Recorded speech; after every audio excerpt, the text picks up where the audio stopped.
ఓం నమ శివాయ శ్రీమాత్రే నమ. మిత్రులకి శ్రేభిలాషులకి అలాగే నన్ను ఇంతగా ఆదరిస్తున్న యూట్యూబ్ కూడా పేరు పేరు ధన్యవాదాలు. మిత్రులరా, మీ అందరికీ కూడా ఆ పరాదేవత ఎల్లవెల్లలా మీతో ఉండి మీ మనోవాంఛ నెరవేర్చాలని మనస్ఫూర్తిగా కోరుకుంటున్నాను. ఈరోజు మనం ఒక తేలికైన అద్భుతమైన ఉపాయం తెలుసుకుందాం. శని అమావాస్య, శనివారము అమావాస్య రేపు. మీరు ఈ చిన్న చిన్న ఉపాయాలు చేయండి, ధన సమస్యల నుండి బయటపడతారు. అలాగే శని దోషాల నుండి బయటపడతారు. పితృదేవతల యొక్క శాపాల నుంచి బయటపడతారు. అలాగే ధనరాబడి పెరుగుతుంది. ఎంతోమంది మిత్రులు రెగ్యులర్గా గురువుగారు మేము చిన్న చిన్న పరిహారాలు చేస్తున్నాము, మాకు అనుకున్నంత ఫలితం రావడం లేదు, మేము జాతక పరిశీలన చేసుకున్నాము, శని మార్గదర్శనం నడుస్తుంది, నీచంగా శని భగవానుడు ఉన్నాడు, దానివల్ల ఇబ్బంది పడుతున్నాము, మాకు రత్నాలు పెట్టుకోమని చెప్పారు, మాకు ఆ ఓపిక లేదు, మాకు ఏదైనా పరిహారం చెప్పండి అని చాలామంది అడిగారు. ఈరోజు మీకు అతి తేలికైన తేలికలో అతి తేలికైనవి పరిహారాలు చెప్తాను. ప్రయత్నపూర్వకంగా చేయండి, ఖచ్చితమైన ఫలితాన్ని పొందుతారు. అమావాస్య రోజు ఈ చిన్న చిన్న ఉపాయాలు చేయడం వల్ల మీకు నిత్య జీవితంలో ఎదుర్కొంటున్న అనేక సమస్యల నుండి బయటపడతారు. ధన సమస్యల నుండి, ఆర్థిక సమస్యల నుండి బయటపడతారు. శని దోషాల నుండి బయటపడతారు. అలాగే పితృదోషాలు, పితృదేవతల కోపం ఏదైతే ఉందో అది కూడా శాంతించి మీకు అనుకూలంగా ఉంటుంది. ఇది అమావాస్య రోజు చేయాలి. అలాగే మీకు ధనరాబడి పెరగడానికి, ధనలాభం కలగడానికి కూడా ఈ పరిహారాలు మీకు ఉపయోగపడతాయి. అమావాస్య రోజు ఈ చిన్న చిన్న ఉపాయాలు చాలా చిన్నవి, పరిపూర్ణమైన నమ్మకంతో, విశ్వాసంతో ప్రయత్నం చేయండి. ఫలితం ఖచ్చితంగా రావడానికి అవకాశం ఉంటుంది. అలాగే మీకు ఈ వీడియో నచ్చినట్లయితే లైక్ చేయండి, నా ఛానల్ని సబ్స్క్రైబ్ చేసుకోండి, పక్కనే ఉన్న గంట సింబల్ని యాక్టివేట్ చేసుకోండి, 10 మంది మిత్రులకు షేర్ చేయండి. అలాగే అనేక రకాల సమస్యల మీద వీడియోలు చేయడం జరిగింది. మీరు నా వీడియోస్లోకి వెళ్ళండి, మీరు ఆచరించగలిగేదాన్ని ప్రయత్నం చేయండి. ఈ ఉపాయాన్ని ఆడవారైనా మగవారైనా చేయవచ్చు. ఆడవారు నెలసరి సమయంలో చేయకూడదు. అలాగే ఆహార నియమాలు ఏమీ లేవు కాబట్టి మీరు ఫుడ్ గురించి భయపడమాకండి. అలాగే స్నానం గురించి కూడా ఎటువంటి నియమాలు లేవు.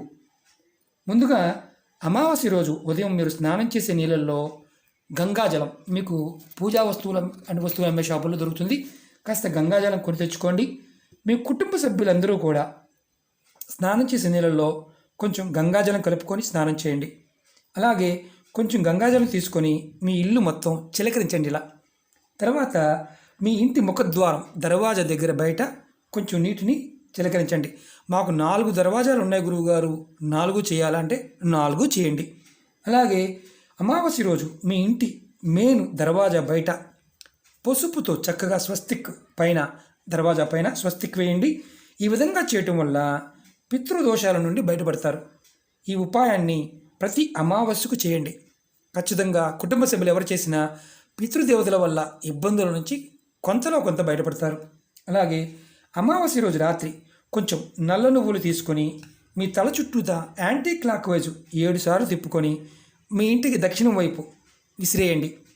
ఈ ఉపాయాన్ని ఇంటి బయట లేదంటే డాబా పైన చేయవచ్చు, ఇంట్లో మాత్రం చేయకూడదు. నల్ల నువ్వులు చాలామందికి భయం ఉంటుంది, భయం ఉన్నవారు మాత్రం చేయమాకండి. భయం లేకుండా చేయండి. శని భగవానుడి నుంచి ఇబ్బందులు ఎదుర్కొంటుంటే అవి తగ్గుతాయి. అలాగే ఈ విధంగా చేయటం వల్ల మీరు ఎన్నో సంవత్సరాల నుంచి దిష్టి దోషం తగిలింది, తగ్గడం లేదు అని బాధపడుతూ ఉన్నవారికి ఆ దిష్టి దోషం తొలగిపోతుంది. అలాగే దీనివల్ల కలిగే ఇంకొక లాభం ఏంటంటే మీకు 4 వైపుల నుండి ధనం అనేది వస్తుంది. 4 వైపులు అంటే 4 దిక్కులని కాదు. సంపాదనలో మీరు చేస్తున్న పనుల్లో ఏ పని చేసినా కొంత సఫలీకృతం అవుతారు. అలాగే అమావాస్య రోజున సాయంత్రం ఇలా మట్టి ప్రమిదల్లో ఆవ నూనె పోసి, మళ్ళీ చెప్తున్నాను, ఆవాలతో చేసిన నూనె, ఆవ నూనె, ఇలా ఆవ నూనె తీసుకొని పోసి మీరు మీ గుమ్మం ఇంటి బయట ముఖద్వారం దర్వాజాకి 2 వైపులా పెట్టండి. ఈ విధంగా పెట్టి మీరు నూనెతో దీపారాధన చేసినట్లయితే, అందులో మట్టి ప్రమిదలతోనే చేయాలి. ఇలా 2 ఒత్తులు, ఒక్కొక్క ప్రమిదలో 2 ఒత్తులు వేయండి. ఇలా మీ ఇంటి బయట చేసినట్లయితే మీకు ఇంట్లోకి దుష్టశక్తులు ఇంట్లోకి ప్రవేశించవు. అలాగే శని దోషాల నుండి బయటపడతారు. నెగిటివ్ ఎనర్జీ నుండి బయటకు వెళ్ళిపోతుంది. మీ ఇంట్లో ఏదైనా నకారాత్మక శక్తి ఉండి ఇబ్బంది పడుతూ ఉన్నా బయటికి వెళ్ళిపోతుంది. పితృదేవతలు శాంతిస్తారు. దానివల్ల మీకు కుటుంబంలో కొన్ని శుభకార్యాలు కూడా జరగడానికి అవకాశం ఉంటుంది. అలాగే అమావాస్య రోజు ఒక రాగి చెంబులో కానీ రాగి గ్లాసులో కానీ నీళ్లు తీసుకోండి. దానిలో కొంచెం పంచదార కలపండి. ఈ నీళ్ళని తీసుకువెళ్ళి ఎక్కడైనా సరే రావి చెట్టు ఉంటే ఆ రావి చెట్టుకు పోయండి. ఆ తర్వాత మీరు పంచదార కలిపిన నీరు పోశారు. తర్వాత మనసులో మీరు ఏదైతే పనులు చేస్తున్నారో ఆ పనులు పూర్తి అవ్వాలి, ఆటంకాలు తొలగిపోవాలి అని మనస్ఫూర్తిగా కోరుకోండి. అలా మీరు అమావాస్య రోజు చేస్తూ ఉంటే ఖచ్చితంగా మీకు పనుల్లో వచ్చే ఆటంకాలు తొలగిపోతాయి, పనులు పూర్తవుతాయి, ధన సమస్యల నుండి బయటపడతారు, ధనలాభం కలుగుతుంది. ఈ ఉపాయాలన్నీ కూడా మీరు ప్రతి అమావాస్య చేయవచ్చు.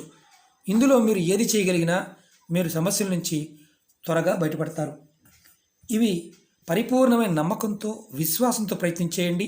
ఫలితం ఖచ్చితంగా వచ్చి తీరుతుంది. ఓకే మిత్రులారా, మీకు ఈ వీడియో నచ్చినట్లయితే లైక్ చేయండి, నా ఛానల్ని సబ్స్క్రైబ్ చేసుకోండి, పక్కనే ఉన్న గంట సింబల్ని యాక్టివేట్ చేసుకోండి, 10 మంది మిత్రులకి షేర్ చేయండి. ఓం నమః శివాయ. శ్రీమాత్రే నమః.